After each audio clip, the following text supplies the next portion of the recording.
Programa RicardoOlandini.net. Oferecimento Safe Web, segurança da informação. Exatron, produtos inteligentes. Finger Móveis Planejados, o design europeu com a precisão alemã. E Restaurante Prince.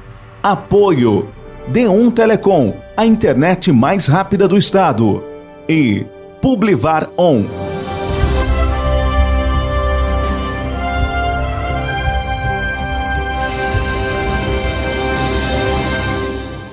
Alô amigos, estamos começando mais um programa RicardoOlandini.net. O nosso convidado de hoje é o advogado Juliano Madalena. No mundo moderno, temos as redes sociais que revolucionaram as relações entre as pessoas e, naturalmente, diferente do passado, hoje, com um clique, você pode acabar com a vida de uma pessoa, literalmente, com a reputação de uma pessoa. Temos vistos aí tantos casos já há muito tempo, né? E para falar um pouquinho sobre isso, e na época de eleições, onde a gente tem que ter um cuidado ainda maior, né, com relação a quem está mandando e postando propaganda eleitoral no WhatsApp, no Facebook ou outra rede social, no Instagram, sem a gente ter autorizado e tudo isso. E eu chamei aqui para bater um papo conosco, nos abrir umas luzes, se pode dizer assim, o professor Juliano Madalena. Tudo bem, Juliano? Tudo bem, muito obrigado pelo convite. Juliano, e aí, como é que é essa coisa nesse mundo aí que nós passamos por questões criminais, questões cíveis e questões de indenização, dependendo da pessoa, que pode chegar a milhões de dólares. Eu sempre digo que a revolução da tecnologia, ela sempre desafia o direito, né? O direito, nós temos um sistema legislativo, isso em todo o mundo, que é extremamente demorado até atingir e acompanhar o desenvolvimento da tecnologia. Ou seja, tecnologia sempre à frente. E nós, operadores do direito, a sociedade, correndo atrás um pouco dessas mudanças dadas em razão da tecnologia da informação. É importante a gente começar a dizer que a internet, ao contrário de que muitas pessoas pensam, não é um espaço de não direito. Ou seja, a internet ela tem legislações que nós conseguimos aplicar, há espaço técnico, inclusive, para você conseguir regular a internet. E também, diferente do que no início, lá dos anos 90, que as pessoas pensavam, a internet é um espaço que deve ser regulado. E em tese, a internet começou assim mais fortemente em 1985. Exato. Né? Antes ela era estritamente acadêmica, lá dos anos 70 até meados dos anos 80.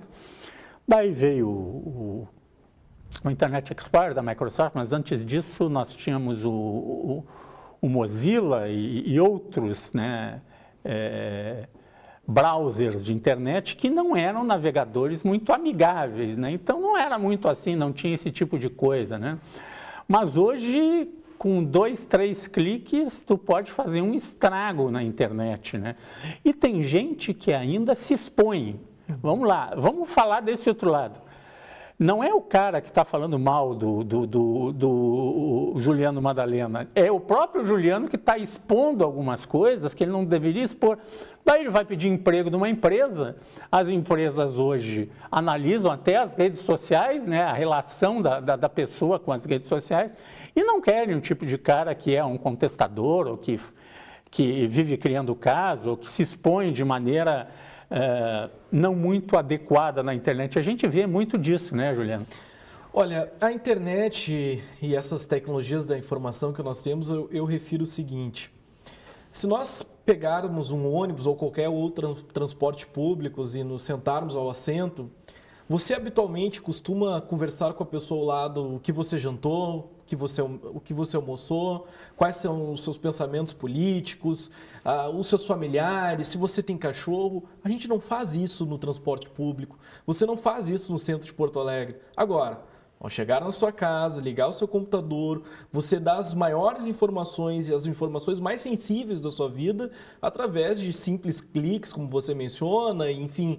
Por qual razão nós, seres humanos, do ponto de vista social, nos comportamos assim em frente ao computador? Tão exibicionistas na frente do computador. Mostramos a nossa casa, mostramos a nossa intimidade, né? É uma coisa paradoxal isso aí, não dá para entender. Né? É um comportamento, você observa como não é só o direito que tem respostas para esse fenômeno social, é um comportamento, no mínimo, diferente, digamos assim, né? Então, nós estamos, muitas vezes, as pessoas que às vezes são silenciosas e quietas no seu convívio social tradicional, quando chega na internet, expõem relatos pessoais seus, que não diria numa conversa em um bar, muitas vezes, né? Bom, o que cabe ao direito fazer?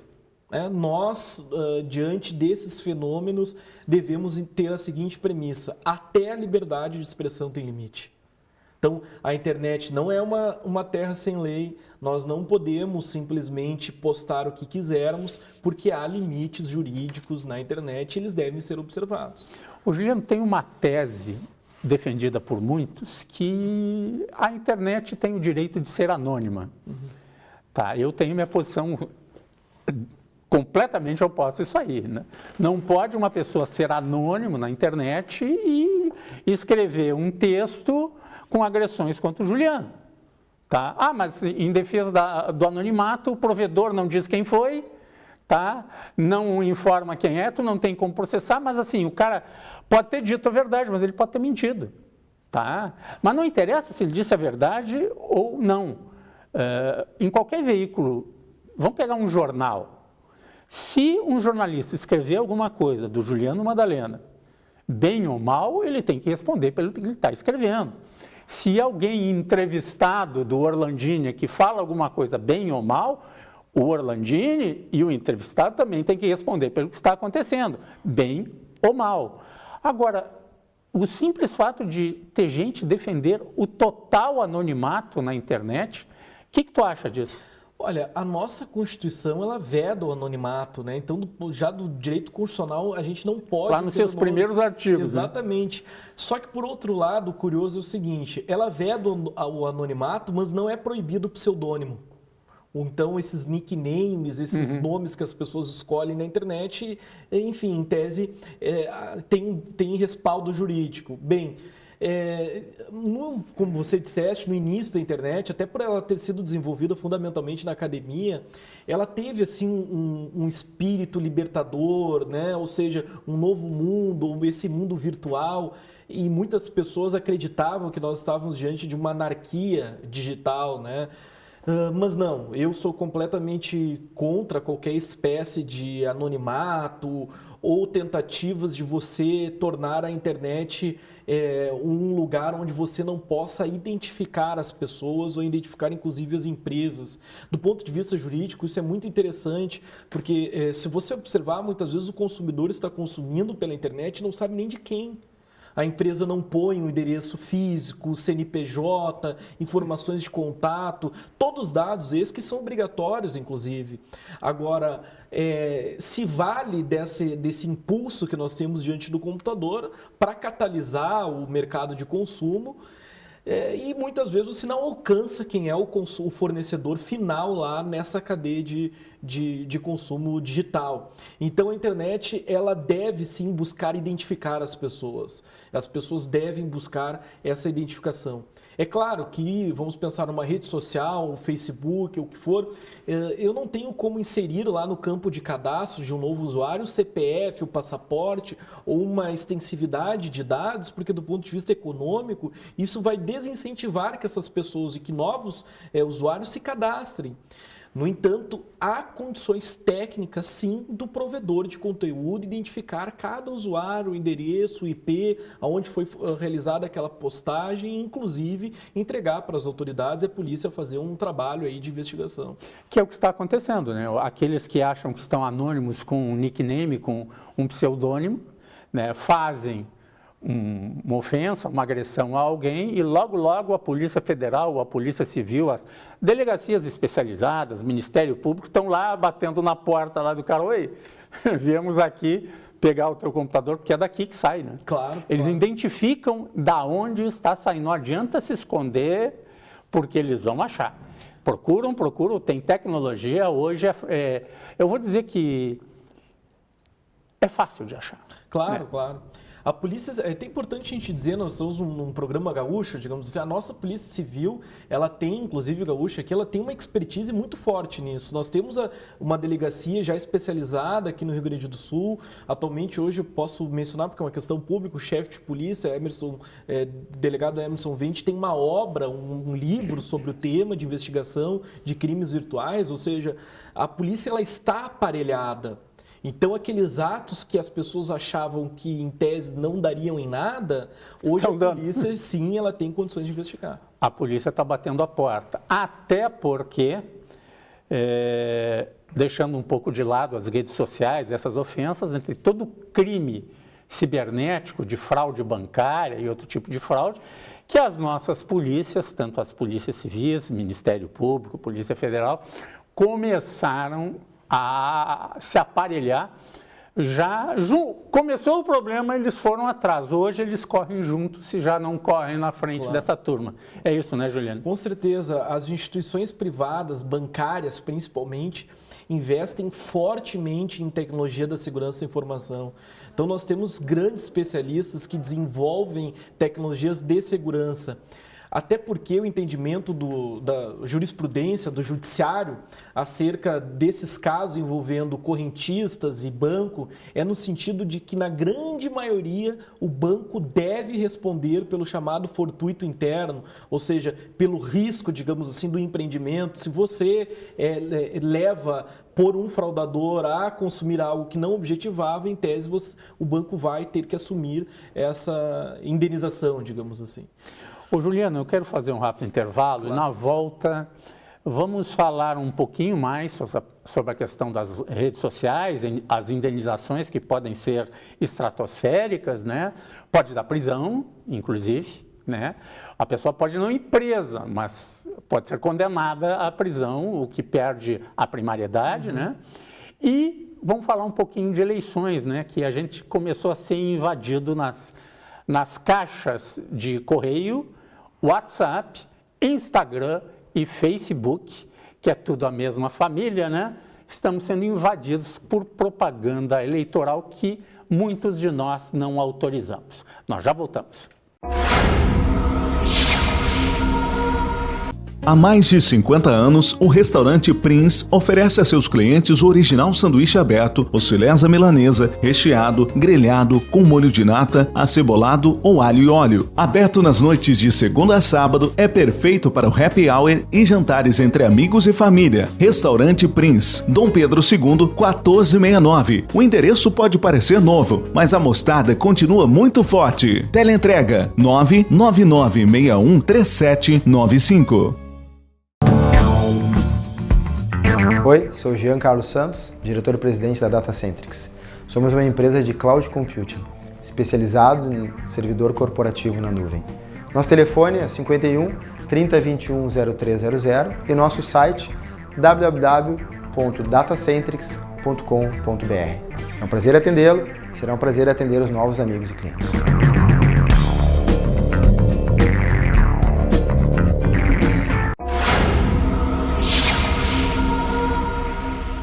Voltamos com o programa RicardoOrlandini.net. Estamos conversando com o professor universitário e advogado Juliano Madalena sobre o tema da internet, que teoricamente muita gente acha que é uma terra anônima, uma terra sem lei, mas a lei chegou lá, né?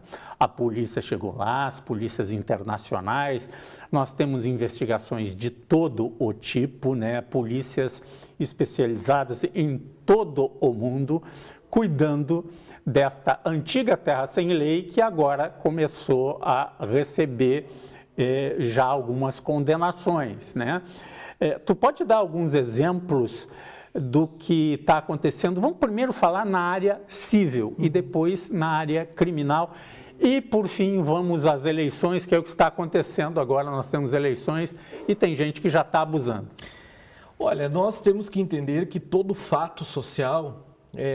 o direito, quando esse fato social interessa o direito, é regulado tanto pelo direito civil quanto pelo direito penal e, eventualmente, por outras esferas jurídicas. Então, um fato pode gerar implicações em várias searas do direito. Então, nós observamos que, como eu havia dito anteriormente, a polícia hoje está aparelhada, mas também há esses danos que nós podemos chamar de danos à personalidade, danos à intimidade das pessoas, que é justamente o vazamento de fotos íntimas, informações sigilosas. Então, esse tipo de prática, de uma forma ou de outra, elas têm se aumentado drasticamente no nosso convívio social. Inclusive, recentemente teve uma decisão de um tribunal que entendeu que o administrador de um grupo de WhatsApp deveria ser responsável pelo conteúdo lá postado.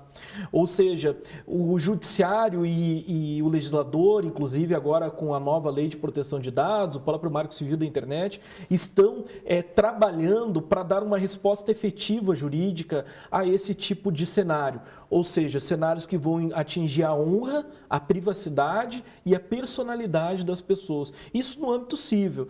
E todas essas implicações, elas também vão refletir lá na seara penal, claro, a julgar, né, do caso concreto, de entendimento delegado do Ministério Público, fundamentalmente.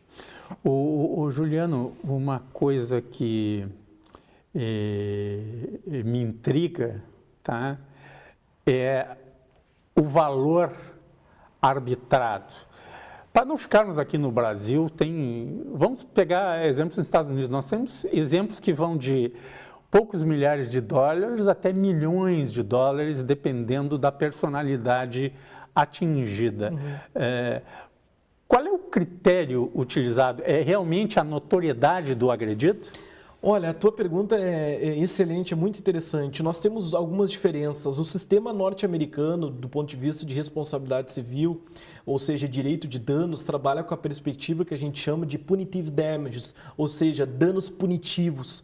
Em síntese, para a gente explicar para o pessoal de casa, o legislador americano ele criou um sistema em que o objetivo é dar uma resposta jurídica à altura da reprovação da conduta, ou seja, eu dou uma indenização muito alta para que não ocorra novamente aquele ilícito, né? Então, os valores lá são realmente astronômicos, porque, inclusive, o cenário americano é que o processo lá custa muito caro. Logo, a empresa, ao ser condenada, ela vai fazer de tudo, digamos assim, para que não ocorra aquele tipo de ilícito. No Brasil é um pouco diferente. No Brasil, a nossa perspectiva é de que o valor do dano moral e do dano material, o dano material é de acordo com o valor efetivamente perdido. Já o dano moral, aquele que atinge a personalidade, a intimidade da pessoa, nós vamos mensurá-lo de acordo com a chamada extensão do dano. E isso é completamente subjetivo. O que gera, inclusive, uma incerteza jurídica muito grande. Juliano, vamos a outra questão. Tá, continuando naquilo que nós falamos. Um casal, tá, estão casados. Antigamente o pessoal ficava casado mais tempo, não se separava, mas hoje assim, ficam casados 5 anos, por exemplo. Tá? Lá na sua intimidade, tá, tiraram várias fotos íntimas. Daí brigaram, separaram e um vai lá e posta na internet. E aí? Como é que fica essa história?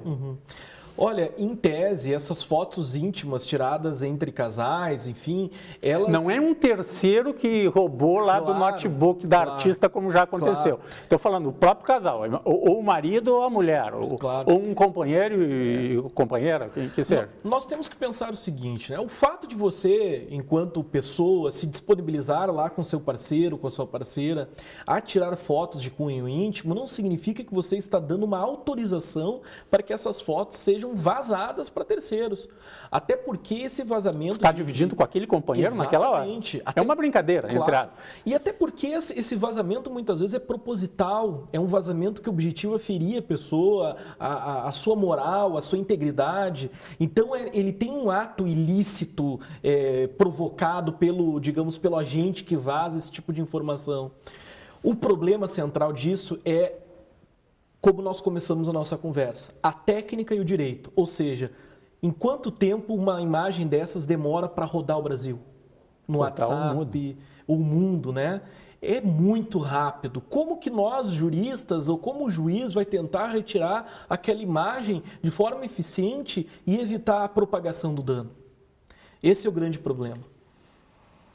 Então, nós tivemos um caso no passado, aí no YouTube, há anos atrás, que uma artista foi filmada na praia. A justiça mandou tirar em vários lugares do mundo, mas volta e meia o pessoal consegue e bota de novo lá o vídeo lá no YouTube ou outro lugar, né? Então não adianta, né? Vazou, está na internet. Tem um amigo meu que trabalha com segurança. Olha, no momento que tu botou uma vez na internet, em algum lugar vai ficar. Tu pode... Com certeza. Tu pode apagar o texto, mas em algum lugar ficou guardado, alguém copiou, alguém guardou, alguém vai replicar um dia. Na internet não tem segredo, tô certo? Tá certo. Inclusive, esse chamado direito ao esquecimento, que é importante, né? O direito ao esquecimento, o direito de ser esquecido, o direito de estar só, é algo que a internet, inclusive na sua arquitetura de cloud computer, ou seja, como ela é desenvolvida hoje em dia, é muito difícil você conseguir apagar definitivamente um conteúdo. O que nos leva, inclusive, a questionar o próprio valor das indenizações e os mecanismos jurídicos, os instrumentos jurídicos que nós temos à disposição do legislador e do juiz para remediar essas situações. Então, o que nós devemos entender? Primeiro, conteúdo postado na internet, existem ferramentas jurídicas para você retirar através de medidas liminares, cautelares. O problema é a efetividade. Ou seja, você conseguir apagar por completo esse tipo de informação. Então, há essa questão técnica que está sempre assombrando o direito. Por mais que você consiga uma sentença, você às vezes não consegue cumpri-la. Bom, na Europa tem agora uma lei do anonimato, né? Tu pode exigir que os provedores de busca de conteúdo, como o Google, Yahoo e outros, que não tem o nome lá, o Juliano Madalena, você está proibido, tu pode dizer, não quero. Então, quando ele achar alguma coisa, ele isola aquilo, ele não revela para quem estiver buscando. Isso é uma coisa interessante, né? Que tu quer, isso sim, tu pode ter direito ao teu anonimato. Claro. Né? Isso eu defendo. Claro. Tá? Eu acho que está dentro de respeitar a individualidade de cada um. Né? A doutrina chama isso de autodeterminação, o princípio de autodeterminação, a possibilidade que nós temos de escolher aonde os nossos dados estão.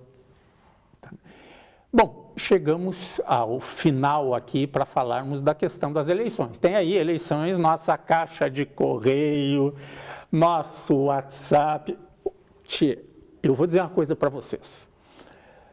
Meia-noite daquele dia que faz uns dias que começa, pode postar, meia-noite eu já tinha uns 10 panfletinhos de candidato.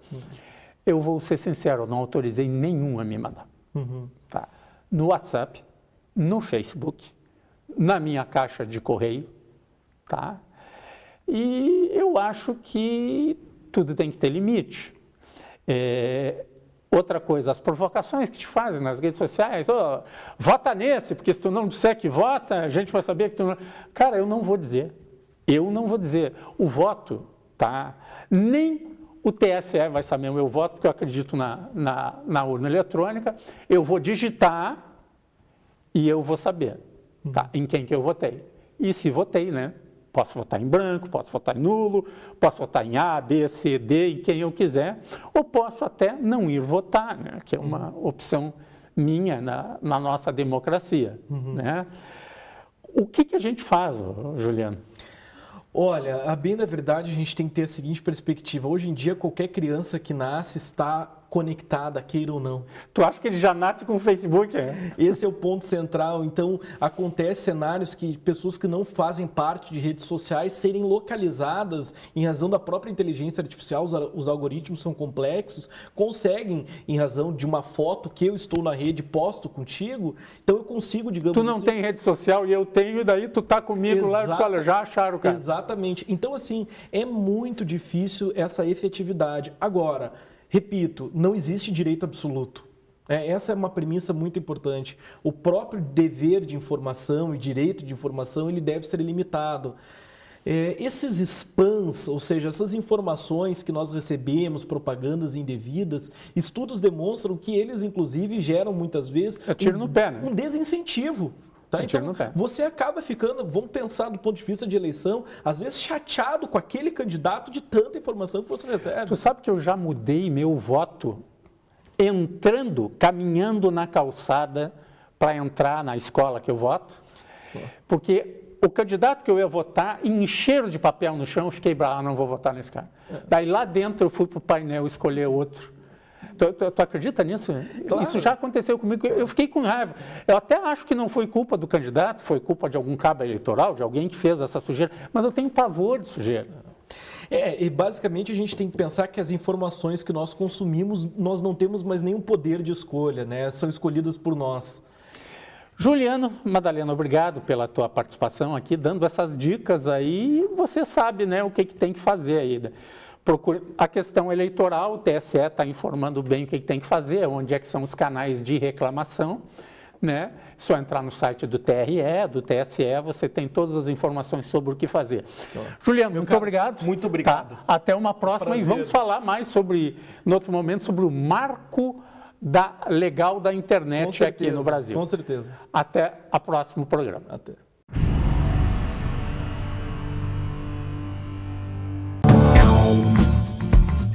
Oi, sou Jean Carlos Santos, diretor-presidente da Datacentrix.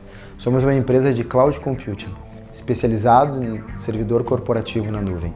Nosso telefone é 51 3021 0300 e nosso site www.datacentrix.com.br. É um prazer atendê-lo, será um prazer atender os novos amigos e clientes.